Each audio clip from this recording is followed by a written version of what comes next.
Hi, Marcella Smith. I am so happy that you're here with me to present to Writing It Real members today. They know that I'm Sheila Bender, although some haven't met me in person, so this is a good opportunity to almost meet me in person. But I want to start by reading your extensive and wonderful bio to show my Writing It Real members why I'm featuring you today, because you're a person who can help us who are wanting to publish our books, whether that's with independent presses or big presses or self-publishing, from your wealth of experience. And as they will learn later as we're talking, they can actually employ you to help them, which I'm about to do to increase my visibility in some of the books that I've put out through Writing It Real. So let me begin by saying that Marcella Smith is a consultant offering expert support to authors and publishers in strategic marketing and business development. She specializes in working with independent presses. Marcella is known and respected in the industry for her knowledge of publishers, industry best practices, and in maximizing sales to the customer, whether in a traditional bookstore or in non-traditional outlets. Prior to establishing her own business, Marcella was a senior executive at Barnes & Nobles who worked with publishers and suppliers to develop new business, expand title selection, strengthen relationships, and drive increased profitability. Her career there spanned over 20 years, during which time she held a number of positions, including Director of Vendor Relations, overseeing the management of all aspects of Barnes & Noble's operations, logistics, financial relationships with its suppliers, including terms negotiations.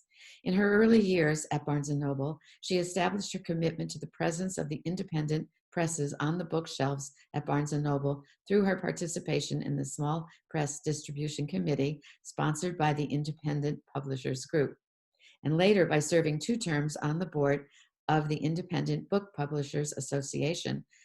And she continues as a member of that organization, judging each year for their Independent Press Ben Franklin Awards. Before Marcella joined Barnes & Nobles in 1989, she was a freelance writer and agent. Earlier in her career, she worked at Simon & Schuster as a marketing manager and at St. Martin's Press as a special sales manager. Marcella, I am so happy to be talking with you. You have the full package. Seems to me that your career and your interests have spanned everything that we as writers wonder about. So welcome to Writing It Real, and I'm sure all my members are feeling really excited about being able to talk to you and learn about how to get in touch with you. So I think that we decided a good way to begin would be by you showing us some books and kind of talking about what you know about how they traveled to the bookshelves where we'd find them in a store like Barnes & Noble. Well, actually, this is a really good question. And in thinking about it, because I knew that this was one of the questions you were going to ask me. And so I thought a lot about this, about the books on my bookshelf and how they got there. And I realized as I looked at the bookshelf I have here and thinking about the bookshelf I have at home in another location where I also spend some time, is that almost all of it was recommended by somebody I knew or a book reviewer that I knew, because I'd been reading that book reviews for who knows how long, John Leonard and a whole host of others. Actually, I realized that that's how books come to life, that they go from the author to a publisher, whether that's self-published or published by a traditional publisher, is that somebody is excited about it. Somebody is a passionate advocate for that work. And sometimes that passionate advocate turns out to be the author. Sometimes it's the author in conjunction with an agent. But then that passion and enthusiasm, once the publisher has acquired the book, is then passed on to the book buyer in a bookstore, someplace like Barnes & Noble, or even the Tattered Cover in Denver, and the host of other books around the bookstores that are around the country that do wonderful jobs of book selling, no matter what their size. Anyway, so what happens is that the publisher has a sales meeting 2 or 3 times a year and brings in all the sales reps from all the territories across the country. And then the editor makes a presentation for their titles to the sales force and to the marketing committee and the publicity and all of the people who then support the books landing into the general marketplace, into bookstores and every place where books are sold. And the sales rep then for that particular bookstore account goes out to that particular bookstore or dozens and dozens of bookstores, or goes to an office like Barnes and Noble or the former Borders or Tattered Cover in Denver, and makes the presentation for that particular list of books which are going to be published in, let's say, the fall of 2020. And it's at that point where the book buyer in the store then makes a decision about what to buy, how many to buy, do they buy it at all? But the reality is, and I go back to what I said before, which is that most books that are on my bookshelf were recommended to me by someone I knew. And what has happened over time is that the publisher's sales rep and the book buyer, whether it's the owner of one store or it's the buyer for a particular category for a large number of stores, have developed a relationship. So the buyer knows when the sales rep comes to call to present the fall Random House list, let's say, and the sales rep is particularly enthusiastic, maybe about an author that the book buyer's never heard of before, but is new to the publishing house. And the publishing house is incredibly enthusiastic about this new author that nobody's heard of before, but they're going to make a big to-do about this author. And so then the book buyer, because they trust the sales rep who's presenting the information about the title and the author and what they're going to do to support the author, then takes a position on the book itself for them, buying whatever quantity they think is appropriate to match what the publisher's promotion is going to be for that particular title. And so that's how I got from my comment about almost all the books on my shelf were recommended to me by somebody or other. And in most cases, it is someone I know. I recently read Educated by Tara Westover, which I had heard about because I read the book review and the Sunday Times book review on a regular basis. And I'd heard about it and I thought, well, maybe kind of interesting.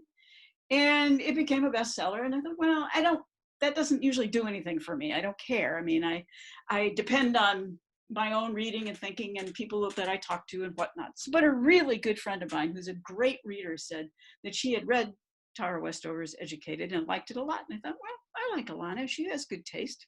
I'll take a look. And I was hooked and loved it and understood why it had become such a tremendous, tremendous bestseller, because it touches on so many issues in so many people's lives. And it's a rags to riches story in the end. It's an American story of dragging your own self out of a difficult situation, and by the sheer grit and determination and some good luck, she changes her life, which is what she wanted to do. And she was able to change her life. And it's a great, great story. Yeah. So what if you're publishing with a really small press, a very small niche press, or you're self-publishing, and because you said passion, whether it's the author's passion or an editor's passion or an agent's passion or the publisher's passion, how does somebody come from a very small niche, self-publishing or small press, and engage sales reps? Or at this point, it would be book buyers, because they wouldn't have a sales rep other than their own small press rep. Is there really a chance that that kind of publication or publishing choice could get that far? It could, actually. It doesn't happen all the time, that's for sure, but it is possible, because there is also, aside from the traditional sales force that comes from places like Little Brown and Random House and Simon & Schuster and Putnam and all of the Penguin and all of the big houses, is that there are a significant number of independent sales reps who represent smaller publishers who will take on a first-time publisher if the book fits into the kinds of books and publishers that they carry in their bag. So for instance, there's Tom Doherty Associates in, I think he's in Indiana. And most of the books that he sells are either children's books or they're sports related books, and some car mechanical kinds of books. So Tom is a good person to approach if you're writing a book in this category and you want to start a publishing company, or you are a small publishing company, because he has dozens and dozens of publishing clients, some very large, some small, some medium. And so if you can convince Tom and his sales force, because he has guys working for him selling to bookstores all across the country. So if you can convince them that what you're going to do to support the book in terms of publicity and promotion and the idea of the book and how it competes in the marketplace, then these guys may be very likely to take it on. There really is a route. Yes, there is a route. There is a route. Absolutely. Absolutely. I'm going to interject because I know you supply us authors out there with a lot of help.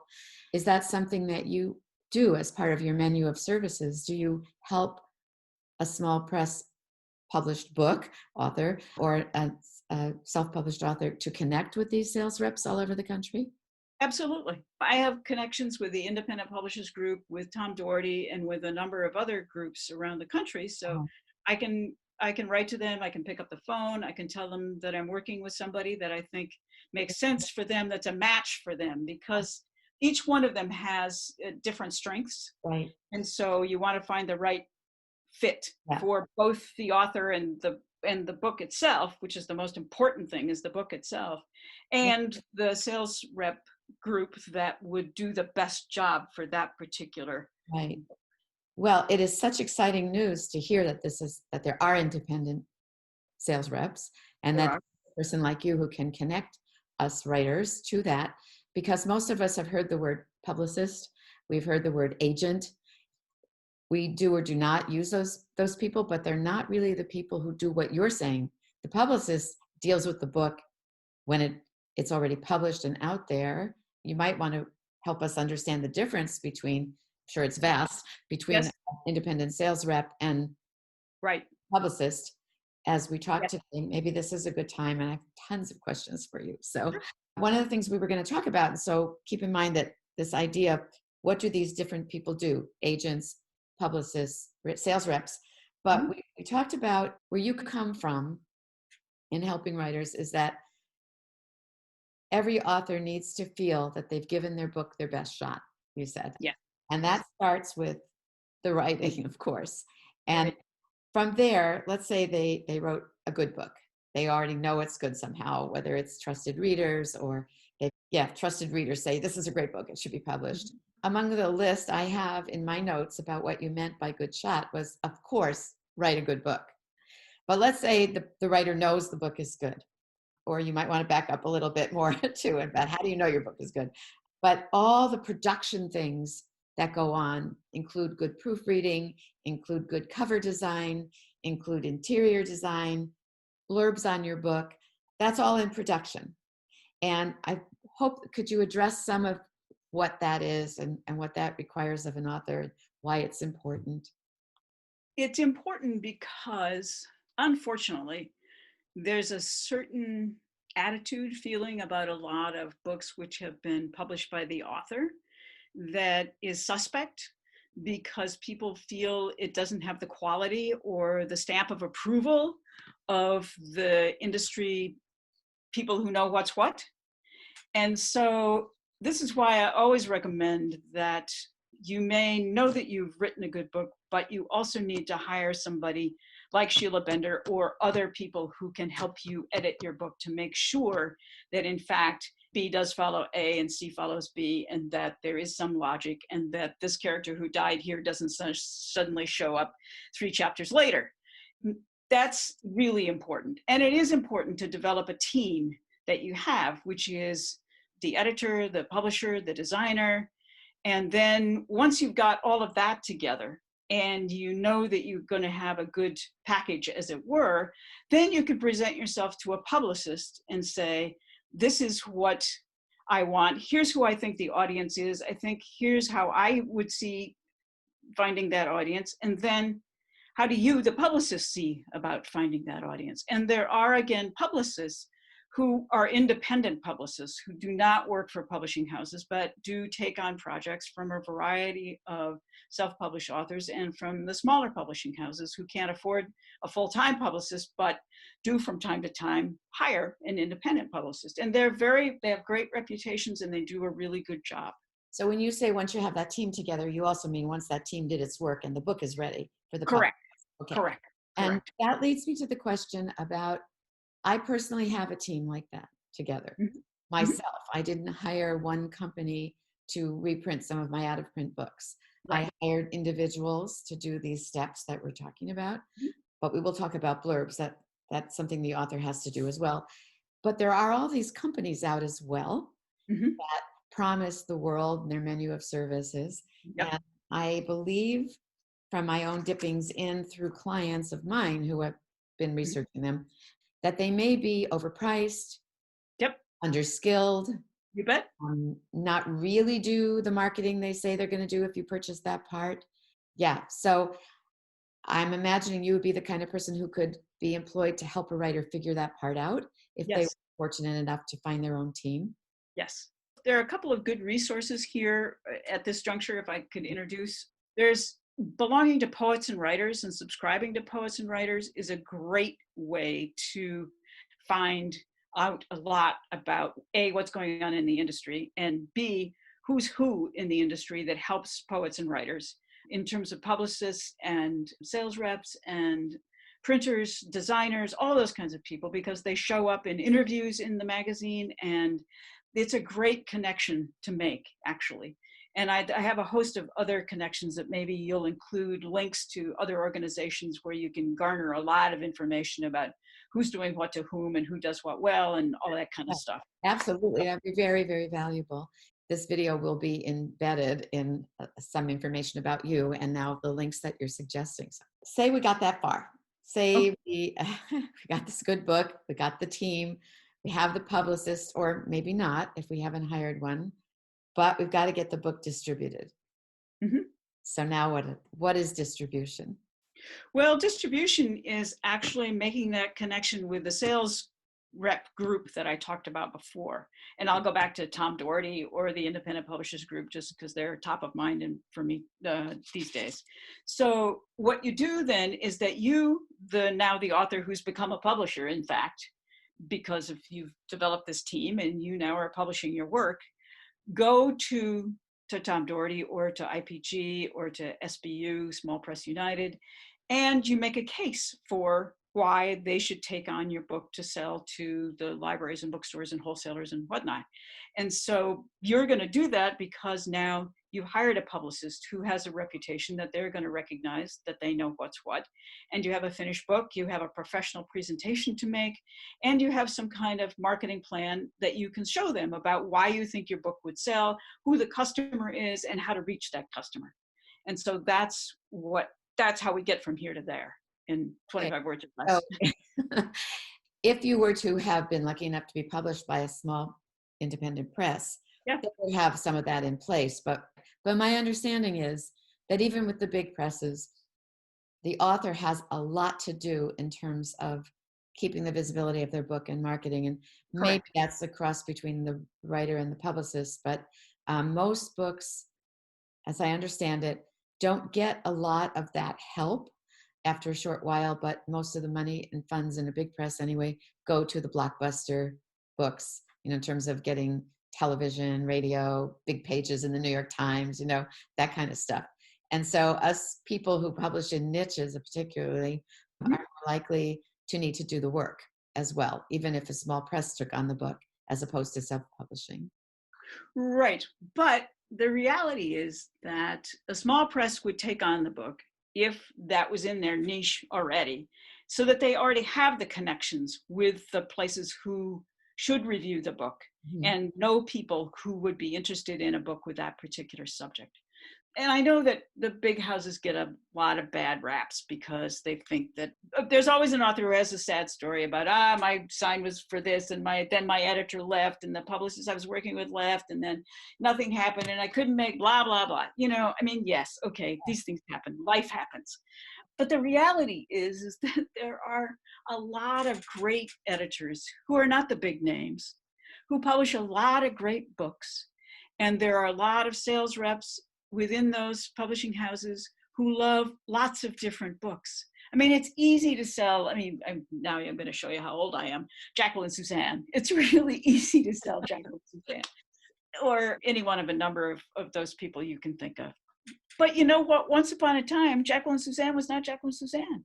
Mhm. There's a lot of well-known authors that started out very small and ended up great. I think about Scott Peck, for instance, who wrote The Road Less Traveled, Mhm. which was published by Simon & Schuster, was in the 80s. And the first print was 5,000 copies. And it didn't come out in paperback until 5 years later. Mhm. And the only reason it sold was that Scott Peck went out and spoke to groups, not necessarily in bookstores, but he went to churches and those kinds of meetings where people went, AA meetings, all kinds of personal development kinds of meetings. And the word spread. And then the book has sold millions of copies since, just millions of copies since. But it was the author's energy. It's always the author's energy Mhm. that carries the day. Either the author's energy convinces the sales force that, wow, this author's got some pizzazz, or there's the author himself just goes out, or herself, and goes out and knocks on doors and says, here I am, and this is my idea, and this is what I've written about, and here's my story, and does the legwork. And the same thing happened with Jack Canfield and the Chicken Soup for the Soul. The same thing. They started out, they were published by Health Communications Incorporated.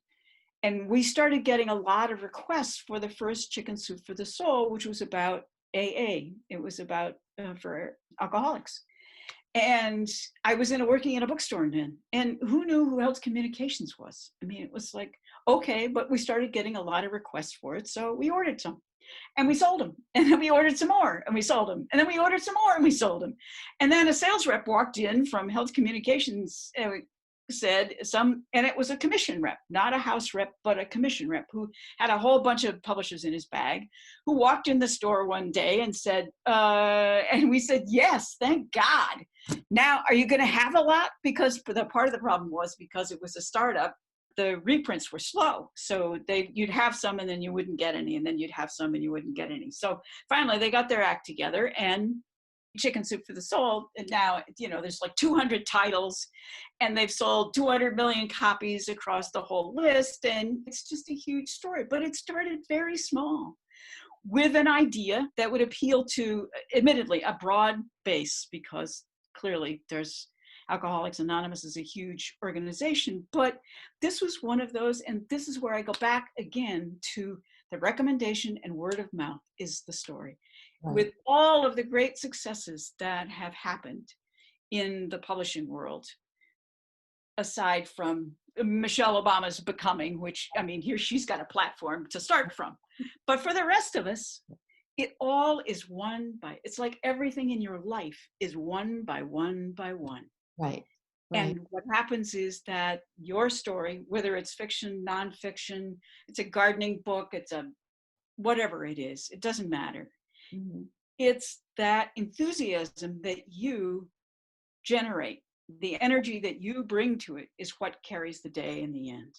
So the way you're helping us, I think, is by Mhm. connecting the dots, because what happens to an author is you've written the book and you think, I finished it. You're so excited, right? Maybe you've gotten as far as getting it designed and put together nicely. And then you feel, honestly, I know this to be true for myself and for other writers, it's someone else's job, that I need to write my next book. I can't do all this at the same time. Right. And what you're doing is filling in the dots, because I think one of the reasons we don't feel like we can do it is because we don't know what to do. And it Right. weighs on us. We know what to do when it comes to writing. We know we have to start. We know the process and the revision and all of that's ahead of us. But we've done it, so we can do it again. But this whole other aspect is a new part to our lives. And everybody wants that miracle publicist, that miracle agent, that miracle television show, that huge platform that they didn't have to build themselves. We all want it. But the truth is what you're saying, which is that's not how it happens. It happens because you're there, knocking on doors, dumping for the book. Yeah. So to be wise, though, with your energy and like to connect with the groups that are going to be helpful, like What Color is Your Parachute example. Right. Oh, yeah. Is really valuable, because, I mean, where do you start? It's all a stab in the dark until you start to focus and think about it. And now I have to say, with our COVID-19 times and difficulties probably ensuing with traveling and large group gatherings. If you're trying to do it now, you're going to run into new kinds of obstacles. So probably they're beginning to exist even more online. Guest blogging for groups that are about what your book is about, Absolutely. getting yourself Absolutely. visible that way and doing that kind of search. So this was really just to connect the dots between you, the writer, you, the book publisher, or the publisher that you've been published by, just to be able to know what's happening so that you can keep track of it and do your part. And then how do you market your book? Even if you're on a list of publications, Right. mid-list, wherever you are, there's Yep. always more work to be done. So Yes. thank you. And I think you mentioned libraries when you talked about the independent sales rep, but you once told me that libraries had a different sort of distribution, where they looked for distributors was Right. different than bookstores. Um, Right. how does that It, work? it, there's a major wholesaler called Baker and Taylor, which caters to the library market. So the publisher's sales rep goes to Baker and Taylor and makes the presentation for the fall list for Random House or for Pete Becker Press, for that matter. It doesn't matter.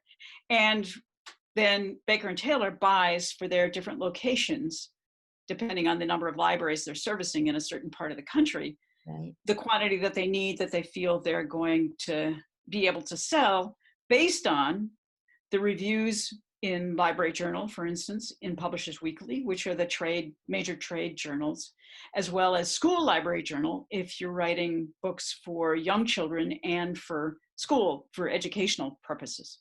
So there's a process there as well. It's just a different segment of the sales that takes place. Now that you brought up places to get your book reviewed, let's start with how does an author get their book reviewed in Publishers Weekly or Library Journal? Library, right. Yeah. Well, theoretically, your publicist has connections with Library Journal and with Publishers Weekly and will help you then get your book reviewed there. But there's also Forward Magazine, which is devoted to reviewing books published by smaller independent presses. And they do a really good job of really good reviews, and as well as informative articles about how the industry work and who's who and who's doing what to whom and all that kind of stuff. And maybe what I do have links to a whole bunch of connections and information sources that you can share with your listeners and your. So can an author without a publicist make any good contact with these review? They certainly can with Forward Magazine. Certainly they can. That's the one that I know that I trust. There's another review organization, I think he's still functioning, called Midwest Book Review, but he's not a reliable reviewer. And everyone who writes then book reviews for traditional media knows that his reviews are not to be trusted. So that brings up another thing, your local newspaper or your biggest Yes. local city newspaper, the biggest city. Yes. If you can Yes. interest a book reviewer in your book, you might have some good luck starting to Right. build that platform. Exactly. Because the other thing that you as an author can do is to become a contributor to the local magazine, the local newspaper, the local radio channel. All of those things begin to establish you as somebody who is viable in the media. And if you do that for yourself, then that already proves, because you can have the recordings, you can have the local articles, you can then deliver that as part of your package to a publicist and say, look, I know how to get coverage. I do this. I cover the high school sports, or I cover the local college team, or I cover the local amateur teams in my town because I'm passionate about baseball or football or whatever. And so this is all the writing that I've done, and I'm a regular contributor to the Mason Daily Black. So you seem to be saying too that even a publisher is a gateway. I mean, is judging whether they should take you on as a client. Correct. Yeah. Correct. It isn't a done deal, like because I'm going to pay you, you're going to represent me. You have No, to know that you're representable. Yes. Yes. Exactly. So right. back to basics here. We have the book, that's basic. And Right. then we need to have, and you mentioned it before, a marketing plan. And I know from book proposals I've written for publishers that it actually, even though they have the marketing department, you as the author are actually supposed to, in your proposal, write your marketing plan and where your book would be on the bookshelves. So once again, the author's asked to do the work. and Correct. hopefully then they'll pick up from there. But so that marketing plan is really important. Yes, it Uh, is. this is something I gather that you help writers and publicists probably figure out for a book. Yes. Yeah, exactly. So there's Exactly. all kinds of ways we can use your help. Right. And just to be clear here, Uh-huh. it's important for an author to be able to exhibit to a potential publicist and or publisher that they accept their responsibility in the bargain. So because you made a deal and you've been paid by the publisher, it isn't now that you stop working. It's that you have to continue to work. And they count on you to tell them who your connections are. That's the most important thing. And so it's about your credibility. And they know then, because you're willing to put your shoulder to the wheel to help them, that's why they ask you all those questions. Who do you know? Where have you been published before? Where did you go to school? Blah, blah, blah. Because they want to know if they do their part, you'll do your part. And that's how it works when authors are successful, is that they don't sit back once they've submitted the manuscript and said, oh yeah, I like the jacket or whatever. And maybe they showed up at the sales conference, or maybe they weren't asked to do that. Sometimes authors are, sometimes they're not. And then you don't sit back and wait for the publisher to do their job. You then work in collaboration with the publicist to make sure that you're giving them all the information that they could possibly need, and then some, Yeah. to be able to do the job, and that you're available. And you don't just then sit back and wait for them to do their job. You have to do your job. So even if you're with a small press, Right, maybe even especially if you're with a small press because they don't right, have much personnel, right. it becomes really, really important. And if you're out there by yourself as an author, it's doubly important to, Right. Exactly. because you can work from your marketing plan even if you don't have a publicist, like Right. the authors you cited did, became famous. So there is a question that floats around about, if I've self-published, would a bigger press pick up my book? Can you address that in any way? Yes, I can. It all depends on how hard you work Hmm. and what you do. Again, it's the same story. Same story. It's the Okay. same story. So it's the same thing. You actually are somehow presenting your book to a bigger publisher and saying, Well, actually, what happens is that you have been essentially doing a books in the trunk tour yourself. This is the story of John Grisham and the first book that he published. uh-huh. He might have done it with a publishing house, or I know he did it with a very small publishing house. I remember, it's all coming back to me now, too many years ago. A very small publishing house, Pelican Publishing in New Orleans, Louisiana. And they published mostly regional titles. And this was it wasn't a regional title because it was his story. And he went out every single weekend to the towns in Louisiana and Alabama and Mississippi. And he went to the libraries, he went to church meetings, he went to Better Business Bureau meetings, he went to any meeting he could go to. And he spoke, and he had cartons of books in his trunk, and he sold them out of his trunk as he traveled around. And that's how John Grisham got started. And he got noticed because there was a sales rep from one of the bigger houses, because I think it was published by Doubleday originally. Anyway, one of the sales rep from the big houses happened to be in a local bookstore that had picked up John Grisham's book. And the people in the bookstore said, hey, you got to read this guy. He's really good. This is a great story. And so the sales rep picked it up, bought it, read it, took it back to the home office and said, I think there's something here.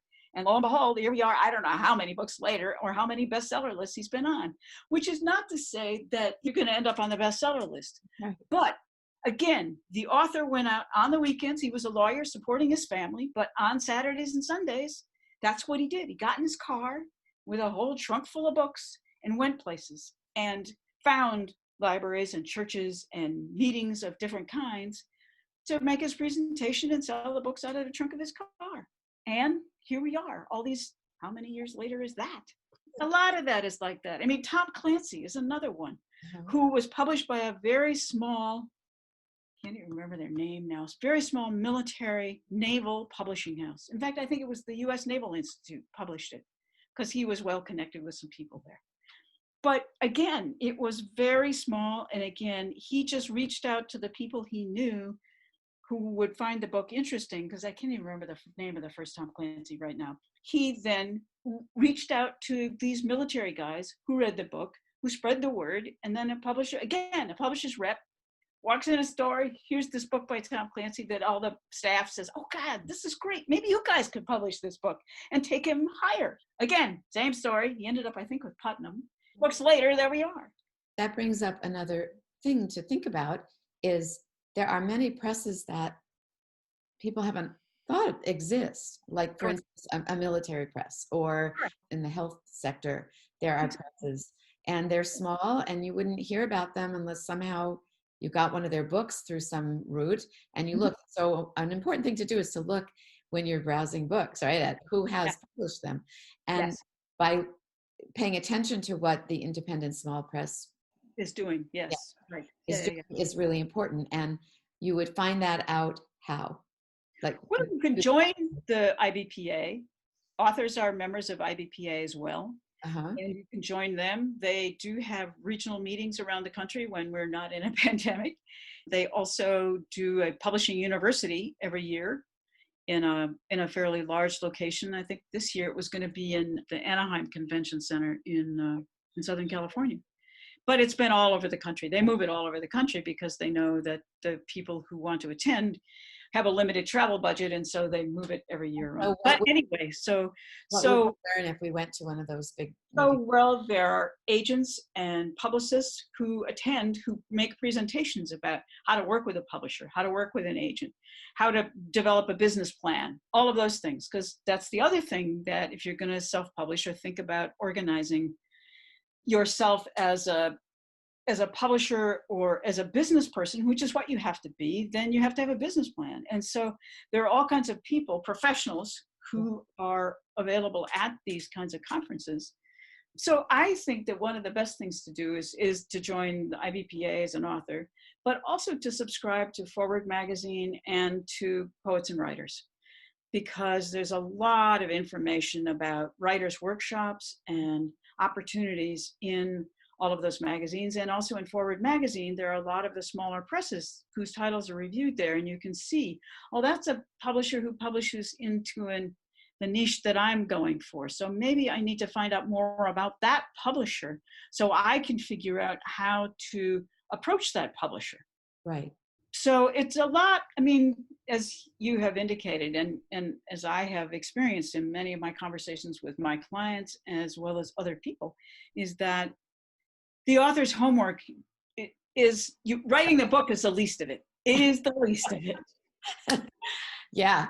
But I always feel like being in the dark, not knowing these things, makes it all much harder. Yes, it does. Yes, it does. Being able to just hear it piece by piece from you and realize who to connect with, how to connect, filling in all those dots, makes it sound way more possible than when you're just sitting there thinking, oh, if I can't afford the $10,000 for a publicist, I'm going to go nowhere. There is a route to go somewhere if you take it on. And then maybe you will generate enough money from your first sales to hire somebody to help you with the next parts of it. Yeah, exactly. So, yeah. You say that you coach clients as well as consult. So tell us about how a person in your position, with your experience and enthusiasm for the whole field, how would that help a writer take on this seemingly gigantic second job after they've written their book?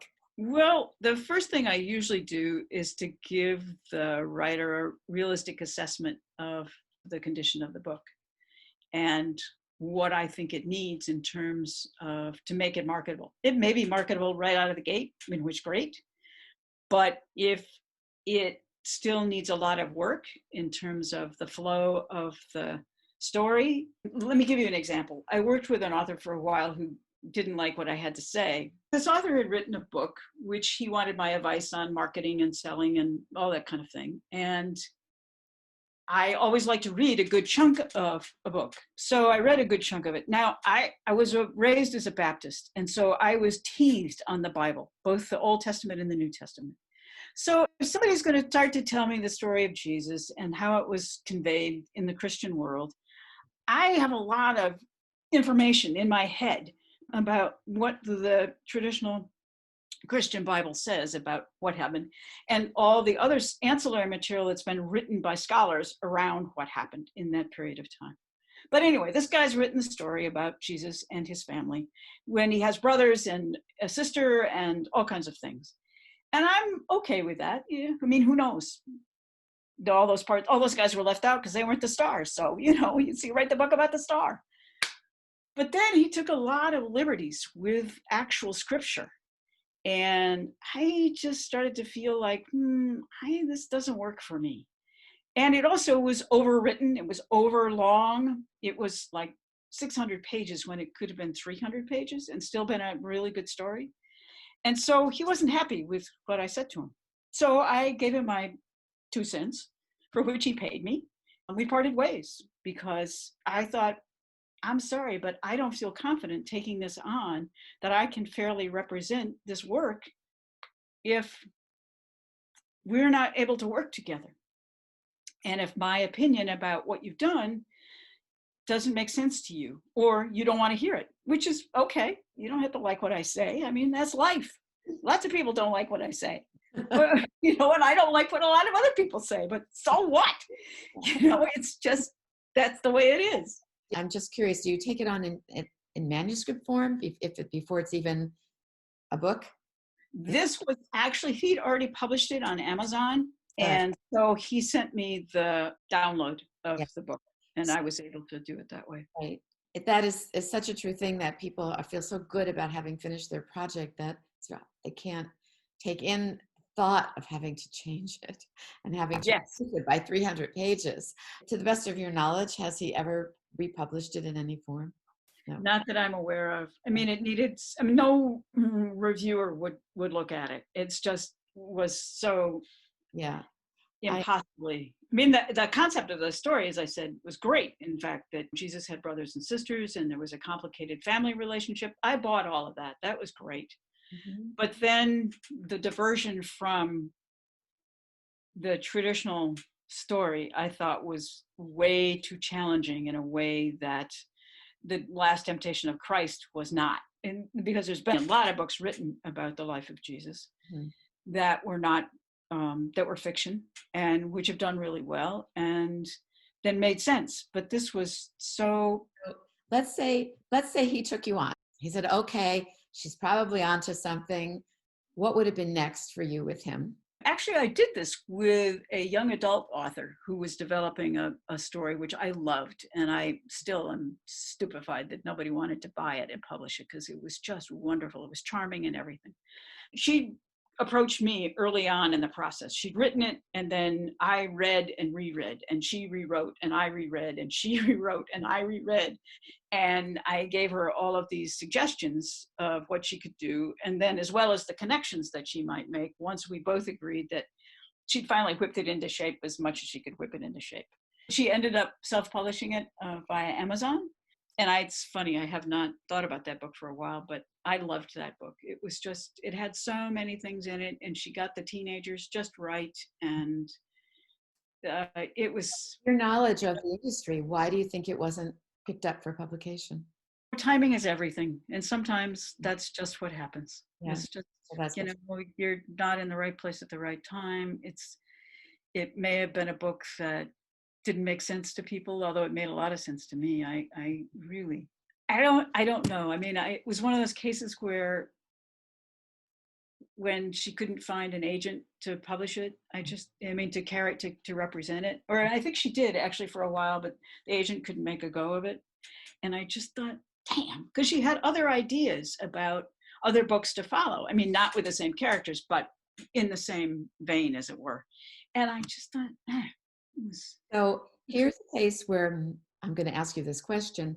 If she wasn't defeated by all of this rejection, could she have purchased author copies of the book from Amazon and gone to PTA meetings and youth group meetings and out of the trunk of her car begun to sell this book and then see what happened?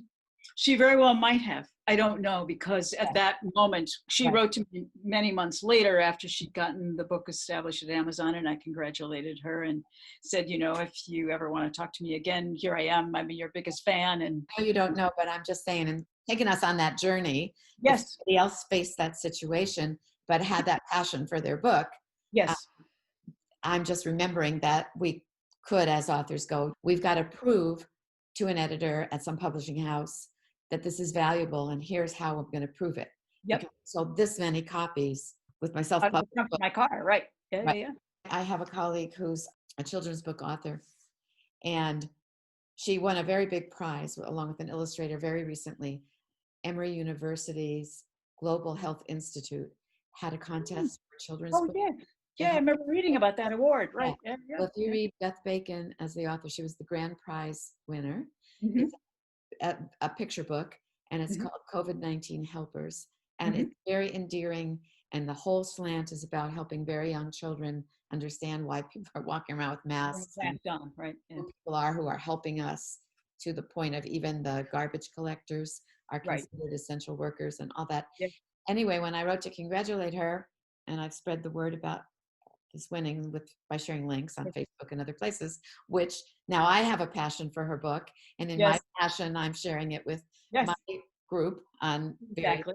Facebook and in my newsletter.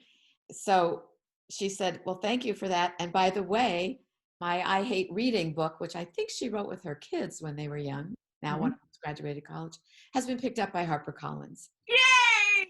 I know, and so it's like she had a passion. She started her own publishing company and published her books that she had a passion for. Yep. She also got a master's degree in writing for children. Mhm. All of this along the way. Yeah. And I remember writing her a recommendation letter for the program that she got into. And I said, and she helped me get my Yes. team together, book designer, interior designer. This is a person who's the whole package. She is the whole package. Yes. She's perfect for your program, right? And not only was she perfect for their program, but now look. So yeah, when you said yay, I'm sure she's doing her happiness too. Yes. Yes. Yes. And I am too for her, because we do support each other in this industry and each other's Yes. good luck. But the Yes. good luck comes, like when you were saying about educated, a lot of hard work plus some good luck. And Yes. but the good luck can't really happen until you're doing the work.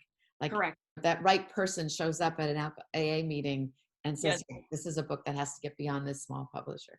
It's very, very important to have these cheerleading talks. So I can see that you'd be a great coach and keep any writer doing their homework, basically, right? Outlining what the steps are, and then Right. sounds like you did with this person, check in. So whether it's manuscript or Amazon self-published book on forward, you use the word in one of our conversations, scouting.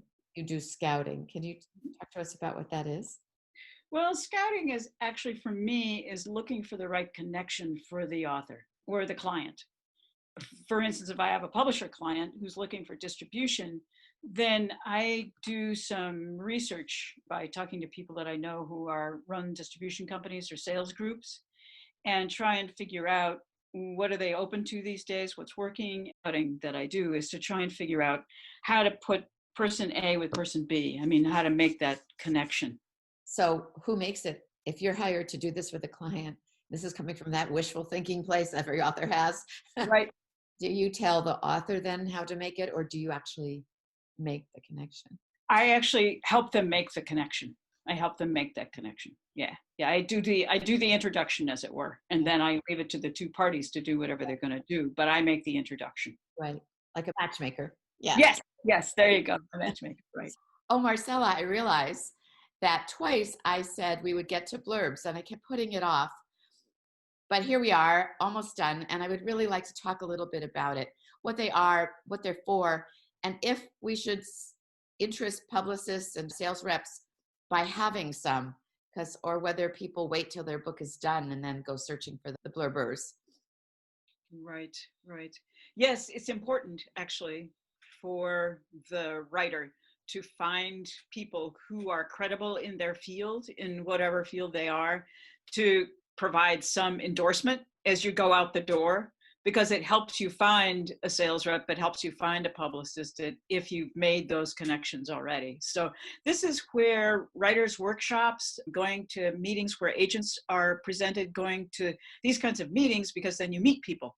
And often the writers' workshops feature other published writers, obviously in your field, because if you're writing biographies, you're going to go to a workshop that focuses on writing a biography or a business book or whatever. So it's important to make those connections so that you could write to author X, Y, and Z in whatever category or subject you're writing about, and even fiction, obviously, and ask them to read and comment on what you've written. And it also is possible for you to make some suggestions about what they might say, just to give them a boost or so, or give them a précis of what you've written. So they may not read the whole work, but they may read enough of it to get a sense of it. So it's important, because when you approach a publisher or a publicist or a sales rep without the endorsement of anyone, and if you don't have a track record as a professor in this or that, or established historian here, or an established writer over here because you write for a newspaper, or if you don't have any credibility in the arena about what you're writing, unless of course you're somebody like who writes gardening, is a gardener, and writes gardening columns for a local magazine or a local newspaper, and you've been doing this for a long time, then you've got some credibility. But still, you would want comments from your editor, your readers, that kind of thing. Right. It all helps. It all helps. My next question is going to be, where would that go? For instance, in a marketing plan or book proposal, which has a marketing plan, there's going to be a bio about the author, or the answer to the question, why are you the person to write this book? Right. And obviously the experience would come in there. In a real book, a produced book, the blurb is either going to be on the back cover or front matter or back matter. Right. See it somewhere. But if you haven't had your book actually printed and published, and you're approaching somebody with a manuscript, would you include it as some pages or in the proposal, or? Yeah, I would include it in the pitch letter. Absolutely. Letter. Okay. Or the pitch letter, the cover letter, whatever you would call it, Right. in the preparatory material. But yeah, I would use it as an advertisement for myself, because that's what it is. You want to advertise yourself. Right. You want to promote yourself, and that's a way to do it. So I think we're talking here networking too, because you said at Yes. conferences you meet people, Right. and it's also true that you know people who know people, and it's the time to ask them if you might ask their contact, if you might Yes. contact them. And Yes. although it seems sometimes like a shot in the dark to get these people interested in your work, one of my experiences about the generosity of writers to one another. And if Yes. you have a quality book that captures their imagination or their interest in the field, you're going to have some good luck. If Yes. you just go, oh, I'm going to write to Stephen King, who writes horror, just to see my collection of short horror stories, and with no connection, you Right. might not have such good luck, because it's going to go through his publicist and they're going to be gatekeepers, right? But I wrote to Abigail Thomas, whose work I had fallen in love with. She's the author of Safekeeping and 3-Dog Life, What Comes Next, and How to Like It. And she just grabbed my heart. Her work just grabbed my heart. And I had written a book about loss and mourning. And a lot of her books are about the loss of her husband. So I just thought, I'll write to her. I was following her blog. I was reading her work, which is important. If you're going to ask people to blurb you, you've got to know that you're a fan, what the resonance is. She wrote the most beautiful blurb. And part of it says, this book broke my heart and put it back together again. So when you ask a good writer to write a blurb, you're going to get something good, but you've got to give something too. And one of them is your interest in that person. All right. So now we know about blurbs. And then for that purpose, and then once the book is in production, people are going to want blurbs. And these days, I've noticed that some blurbs are in the book, but the website for that book contains more blurbs. So in one way of thinking, you can hardly have too many. Correct. And also what happens too is in the advance review process. So Publishers Weekly, Forward Magazine, Poets and Writers, other venues that issue pre-pub before the book is published reviews, that's a Kirkus, the good list goes on and on. So those are also places where reviews can go on the back of the book, or go in the press releases that go out with the book when it as it's published. And then as you get more and more reviews, they just get added to new editions and added to the publicity sheet and all that sort of thing. And you keep adding it to your website. Okay, so yet another job for the writer. Yes. Yes, yes, yes. Well, Or for that lucky person, that lucky minion that the writer has found who is willing to do all of that for a nickel an hour. all right. So I wouldn't be a nickel an hour, but let me ask if that's something, this scouting and making connections. If you like a book and you know somebody who would be a good person for that writer, is that part of the networking thing where during your coaching, you might say, well, this would be a good writer to ask. To approach. Right. If I have some knowledge of that, I certainly would Yeah, suggest it. right. Absolutely. Using your own network is really powerful. In my first book about writing, it was co-authored and we're just beginning the process of getting an agent. And a friend of mine said, oh, I know who you should ask, because we didn't know who to ask. And she said her friend was an anchor person on our local news station. And Yes. she said, Julie knows everybody. Let's ask her. Yes. She connected us with our agent, Hmm. who I kept for many books after that, until my books were too much in a niche she didn't want to represent Right. anymore, because like a lot of agents, you'll hear words like, well, I got to pay my mortgage. I need Yes. big name. But you never know what's happening with them, because years later I was at a conference with her. We were both presenters and we had breakfast together, and she said, how come I'm not representing you anymore? These funny things happen. And I said, well, I guess I haven't written the book that would be out of my niche yet. So Mhm. at any rate, I want to thank you for that information. If you already have published your book, in my case, say 3 or 4 books that I'm interested in getting higher visibility, what would be the starting place? A download, or the book itself mailed to you? Or what kinds of things do you need to begin working with a client? Either is fine with me. Downloads are good. Although these days, given where I am, which I'm going to be here for the next several months, probably the internet service here is not great. So maybe the physical book will have to do the trick for a while. Or just send me some samples, or send me a link to someplace where I can read it online, which is I'm totally amenable to doing that. So Okay. that's fine. You could send me a link to, if you've got it online somewhere or on your website. I'm going to tell my members, hurry up and get in touch with Marcella if you need her services, because she might get booked fast. You're right. This has been so, so helpful. I really Oh, it's been appreciate fun. Thanks, Sheila. This it. has been big fun. Big fun. I liked it a lot. Thank you. Thank you for being with us.